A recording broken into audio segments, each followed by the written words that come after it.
Hey friends, welcome to last minute tuitions. मेरा नाम सुमेर है और आज हम देखेंगे bodies of laws and levels of law. तो चलो स्टार्ट करते हैं।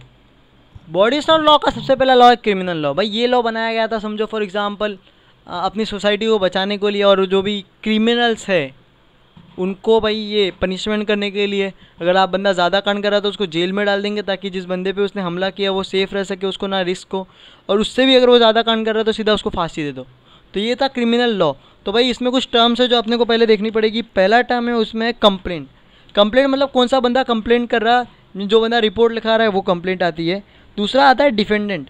डिफेंडेंट मतलब किसके खिलाफ कंप्लेंट की जा रही है। फॉर एग्जांपल अगर मेरे खिलाफ कंप्लेंट की जा रही है तो मैं डिफेंडेंट होऊंगा।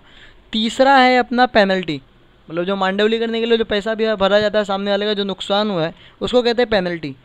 तो वैसे it creates offender like sentence.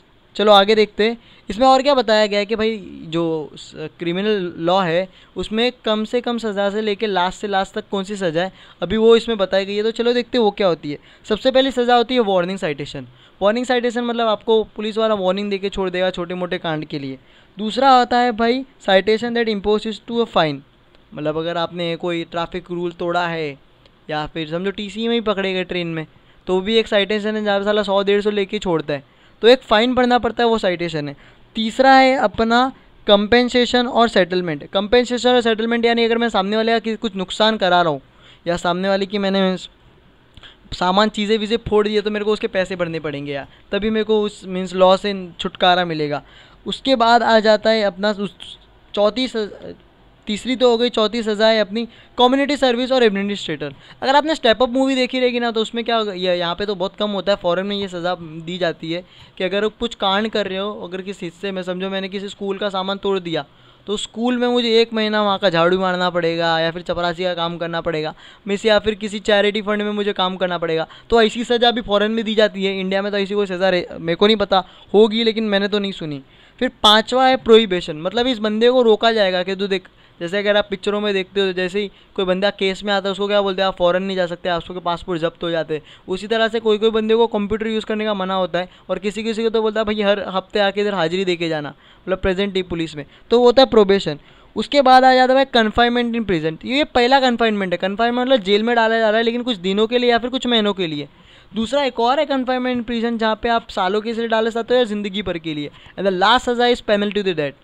अगर आप कांड कर रहे हो, मर्डर विडर या बम फोड़ रहे हो तो आपको सीधे फांसी की सज़ा हो जाएगी, वो होती है पेनल्टी टू डेथ। तो ये तो हो गया अपना भाई क्रिमिनल लॉ। अब देखते हैं सिविल लॉ।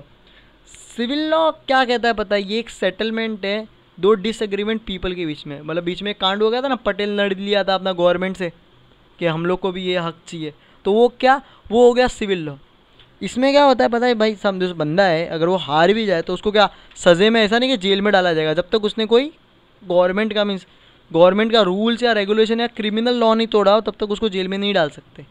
समझ रहे हो। तो इसमें भी 3 टर्म्स है जैसे मैंने पिछले में बताए थे, कंप्लेंट वो सब। इसमें पहली चीज़ है थॉट्स मतलब सिविल रॉन्ग, मतलब कुछ सिविल गलत कर रहे हो। दूसरा है प्लेंटिफ, वहाँ पे जैसे कंप्लेंट था यहाँ पे प्लेंटिफ है। प्लेंटिफ मतलब जो बंदा केस ठोक रहा है। और तीसरा है यहाँ पे भी डिफेंडर है, जिसपे केस ठोका जा रहा है तो वो डिफेंडर है।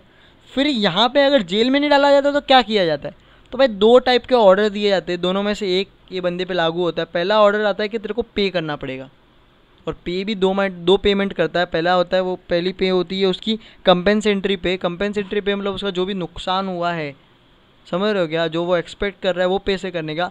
और तीसरा है क्या पेनिट्यूटिव पे। पेनिट्यूटिव पे मतलब सामने वाले पे जो केस ठोकने को मेरे को पैसे लेंगे, जो मेरा रिक्शे का भाड़ा लगा, कोर्ट आने का, वो सब पैसे भी लेंगे। मतलब मारवाड़ी टाइप कंजूस, पूरा चूस लेगा मेरा, जितना पैसा लगा मेरे को सब चाहिए। समझ रहे हो।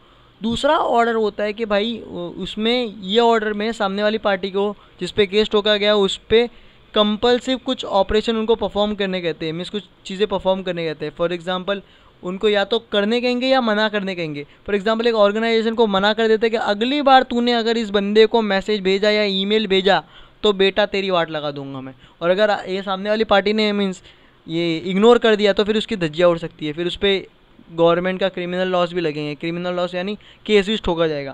थर्ड है एडमिनिस्ट्रेटिव लॉ। अरे मैं तो पीपीटी भी नहीं पढ़ रहा हूँ, लेकिन आप समझ रहे हो ना।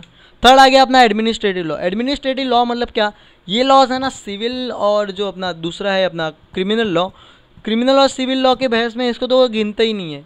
ये भी एक लॉ है जो रिपोजिटरी लॉ है। ये किसकी बातें करता है? रूल्स और रेगुलेशन की। मतलब ये एक्चुअल लॉ तो नहीं है, ये छोटा सा लॉ है जिसमें है ना कि एक गवर्नमेंट एजेंसी के थ्रू ही अपने loss rules and regulation satisfy करा लेते हैं। फॉर एग्जांपल अपने लिए अगर आप लाइव एग्जांपल देखो तो एडमिनिस्ट्रेटिव लॉ क्या है पता है? 75 अटेंडेंस। क्या ये गवर्नमेंट का तो नहीं है, लेकिन हाँ मुंबई यूनिवर्सिटी के थ्रू अपने को मिला गया, तो वो 75% अटेंडेंस। अब है ना ये लॉ ना तो गवर्नमेंट का है ना सिविल है, लेकिन इसके हाथ में इतनी पावर होती है कि आपको ये कंट्रोल कर सके। मतलब आप क्या बोले? हाँ भाई होती है ना यार। 75% आपको कॉलेज वाले बिठाते हैं कि नहीं बिठाते? क्यों? क्योंकि वरना पेरेंट्स बुलाएंगे या फिर आपको डिटेन कर लेंगे। ये कोई गवर्नमेंट लॉ है नहीं, लेकिन आना तो पड़ता है। तो इनके हाथ में उतनी पावर होती है पर्टिकुलर रीजन में। जैसे ऑफिस वालों को बोलते हैं अगर तुम नहीं आए तो आपकी मैं पैसे काटूंगा, तो वो क्या है? वो एडमिनिस्ट्रेटिव लॉ है। जैसे फॉर्मल पहनना वो सब एडमिनिस्ट्रेटिव लॉ है मेरे ख्याल से। अब आ जाते हैं लेवल्स ऑफ लॉ पे। मतलब लेवल्स क्या होते हैं, लॉ कैसे माने जाते हैं? तो लेवल्स ऑफ लॉ अगर आप देखोगे तो लेवल्स ऑफ लॉ में दो चीज़ें होती है। पहला तो जो एक नया लॉ जब बनता है तो एक ब्रांच होता है लेजिस्लेटिव, मतलब 4-5 लोग होते हैं जो उस लॉ को पूरा सर्च करते हैं, उसको मीन्स डिटेल एनालाइज करते, और सेकंड उस पर साइन की जाती है एक बड़े बंदे की। तो लोकल लेवल यानी मतलब अपना CTVT में छोटे मोटे एरिया के जो लॉज बनते हैं उसमें, तो उसके लॉ बनाने वाले क्या उधर का जो मेन ब्रांच होगा वो समझेगा, उधर की म्यूनसिपाल्टी, और वहाँ का जो मेयर होगा वो साइन करेगा लॉ पे। समझ रहे हो क्या? तो ये लॉ बनाए जा सकते हैं, लेकिन ये लोकल लेवल एक पर्टिकुलर एरिया में ही रहेंगे। फॉर एग्जांपल एक राजस्थान में एक जगह जहाँ पे क्या लॉ है कि अगर कोई बंदी जीन्स पहन रही है तो उसके 5,000 या 10,000 रुपये उसकी फैमिली को फ़ाइन पे करना पड़ेगा। ये मैं सिर्फ एग्जांपल दे रहा हूँ, ये ट्रू है कि फैक्ट मुझे नहीं पता कि ये लोकल लॉ में आता है, लेकिन लोकल लेवल लॉ आप उसको अज्यूम कर सकते हो। समझ रहे हो कि अभी वो गवर्नमेंट लॉ तो नहीं है, लेकिन उन्होंने बना लिया ना कुछ। फिर आ जाता है state law. State level law है ना भाई, कौन करता है पता है? जो स्टेट गवर्नमेंट है ना, स्टेट गवर्नमेंट के लेजिस्लेटिव है ना, वो लोग है ना ये लॉ को बहुत अच्छे से जांच करते। ये बाय कैमरल होता है। बाय कैमरल यहाँ पे दो चीज़ें होती है, समझ रहे हो क्या? तो बाय कैमरल यानी पूरा जांच कहा जाएगा और उसको साइन करने वाला होगा अपना स्टेट गवर्नर। गवर्नर उसको साइन करेगा या फिर उस लॉ को वो हकेल भी सकता है अगर उसको नहीं पसंद आ रहा तो। ठीक है। और ये लॉ फॉलो करने वाले मीन्स लॉ को मनवाने वाले बंदे होते पुलिस वाले। पुलिस वाले ये लॉस को आपको मनवा के रहेंगे और इस लॉ पे चलेंगे भी। लॉ पे चलेंगे मतलब अगर आप ये लॉ तोड़ रहे हो तो आपकी धज्जियाँ उड़ाने वाले पुलिस वाले रहेंगे। फिर आ जाता है फेडरल लॉ। फेडरल लॉ बोलो नेशनल लॉ जैसे आप कह सकते हो। ये लॉ है ना वाला एक बिल की तरह पास होता है। तो ये US जो गवर्नमेंट थी उन्होंने इस लॉ को दो पार्ट में डिवाइड कर दिया है। मीन्स पूरा ये फेडरल लॉ दे दिया है कांग्रेस ने दो चीज़ को। एक होता है सीमेट मतलब जो व्हाइट हाउस है ना उनके ऊपर जो मेन बंदे हैं वो, और दूसरा होता है व्हाइट हाउस यानी व्हाइट हाउस के सारे बंदे। ठीक है। तो इसमें क्या होता है पता है? एक सेकंड, कहाँ गए सारी चीज़ें? हाँ, तो इसमें क्या होता है फ्रेंड्स लॉज में? इसमें पहले तो जो बिल पास किया जाता है, फिर इधर के जो मेन बंदे सब उस बिल पे कमिट अपना डिबेट करेंगे, नड़ेंगे कि ये ऐसा होना चाहिए वो वैसा होना चाहिए, पूरा नडिंग करेंगे। और लास्ट में जाके जब तक वो अपना ये सर्टिफिकेट नहीं बन जाता या फिर वो अटैच नहीं हो जाता तब तक इस पर नडिंग चलती रहती है। एक बार नडिंग हो गई फिर वो जाता है प्रेसिडेंट के पास। तो प्रेसिडेंट चाहे तो उस लॉ को आगे भेज सकता है, उसको लॉ को बना सकता है, या फिर चाहे तो उसको हकेल सकता है। लेकिन अगर 66% प्रेसिडेंट के अलावा अगर उसकी सत्ता मान रही है और प्रेसिडेंट ने हकेल दिया तो प्रेसिडेंट को भी झक मार के इस लॉ को मानना पड़ेगा, क्योंकि 66% लोग मान चुके हैं। ठीक है। तो प्रेसिडेंट की बात को भी मनवाया जा सकता है अगर 66% पब्लिक अपने साथ है। ठीक है। और इसमें और उसकी चीज़ एक और है, मैं बताता हूँ आपको। फेडरल लॉ का क्या सीन है कि है ना ये सब लॉ माने जाते हैं। फेडरल लॉ कौन फॉलो करता है? CBI के बंदे जो इस लॉ में प्रोफेशनल होते हैं वो ये लॉ मनवाते हैं सबसे। हाँ, लेकिन जो फेडरल लॉ के बंदे हैं, जो CBI के बंदे, वो स्टेट लॉ के कुछ कानून, मतलब CBI का बंदा स्टेट लॉ यानी अगर कुछ कानून तोड़ा जा रहा है स्टेट का तो CBI का बंदा उस बंदे पे हाथ नहीं उठा सकता।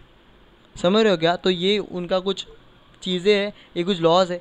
लास्ट है अपना इंटरनेशनल लॉ। इंटरनेशनल लॉ बोले तो क्या? इंटरनेशनल लॉ वो है मतलब कुछ सेटलमेंट दो नेशन के बीच में। फॉर एग्जांपल जैसे इसका कहा गया है कि laws can likewise begin to settlement which are agreement gone into between nation. दो नेशन के बीच में एक एग्रीमेंट बनाया जाता है। जैसे पूरी वर्ल्ड ने कुछ बनाया ना पीस का एक एग्रीमेंट, तो वो अपना इंटरनेशनल लॉ कह सकते हैं। That's it. Thank you so much video देखने के लिए। शेयर करो यार अपनी पब्लिक को। पेपर है तो बेस्ट ऑफ लक आप सबको। Thank you so much.